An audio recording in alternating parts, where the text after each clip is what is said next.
കേരളത്തിലെ ബിസിനസ്സുകാരുടെ കൂട്ടായ്മയായ emerge business ഫോറത്തിന്റെ വാർഷിക സമ്മേളനം കോതമംഗലം എംഎൽഎ ആന്റണി ജോൺ ഉദ്ഘാടനം ചെയ്തു. എമർജ് ബിസിനസ് ഫോറത്തിന്റെ സ്ഥാപകനും സിഇഒയുമായ ബിമൽ പ്രകാശ് മുഖ്യപ്രഭാഷണം നടത്തി.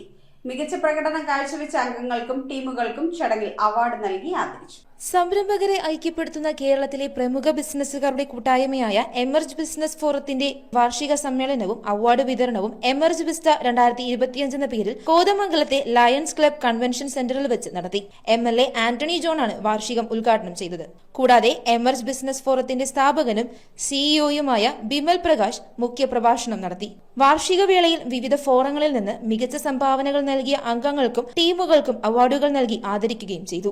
സാമൂഹിക ഉത്തരവാദിത്വത്തിന്റെ ഭാഗമായി എല്ലാ അംഗങ്ങളും മയക്കുമരുന്നുകൾക്കെതിരെ പ്രതിജ്ഞയെടുത്തു. കൂടാതെ എമർജിന്റെ കൊച്ചിയിലെ രണ്ടാമത്തെ ഫോറമായ എമർജ് ഗ്ലാഡിയേറ്റേഴ്സും എമർജ് വാരിയേഴ്സ് അങ്കമാലിയും ഉടൻ തന്നെ ആരംഭിക്കുമെന്ന് പ്രഖ്യാപിച്ചു. സമ്മേളനത്തിനു ശേഷം സംഗീത വിരുന്നും അരങ്ങേറി. News bureau, Kothamangalam.